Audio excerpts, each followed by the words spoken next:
So we start the process with what's called a team set. A team set is a list of all the students in your class with their IDs and names, their emails, and the teams into which the students have been organized. I've created this in Google Sheets, but you can create it in Excel or however you want to create your CSV. We'll download now the CSV. Here it is down the bottom. And we are now going to Xorro. So Xorro is our partner with PeerAssess Pro.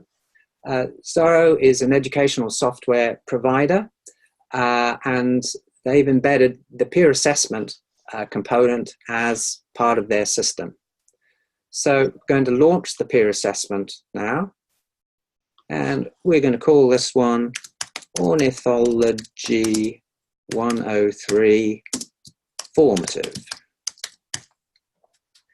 And here we see the team set.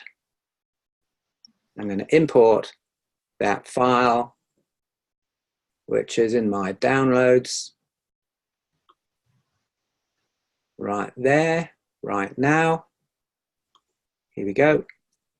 And the first thing we see is a display of all the teams, and we just take a quick glance to check that we are seeing what we expect to see. Down the bottom, we import, and we'll set a time to start right now and a due date. The due date is an advisory date to the student to let them know when they should complete the peer assessment by.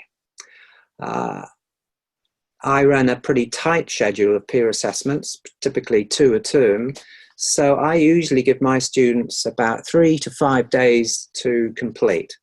So let's just choose a date now, which is about 3 days from now, which is the Friday the 12th, and we'll set it there for 11 o'clock.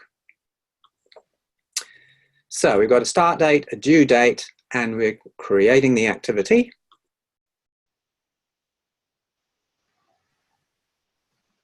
What's happening now is a survey is being produced, which is being launched to every team, and an advisory email is being sent to each student so they know where to go and when they need to complete that survey by.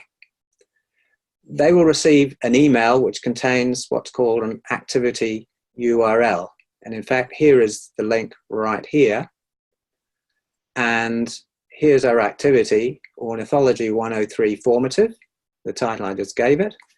And we sign in with our student ID.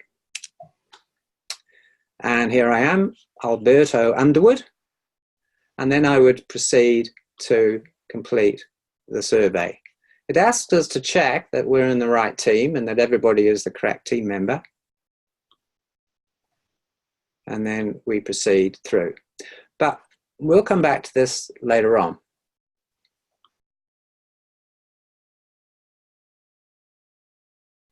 So now we've got to wait for this cake to build. At the moment, we've got 30 students that have yet to complete the survey. Now, we can actually send them an email, but we don't need to. They've already received the email that's reminding them they should complete the survey.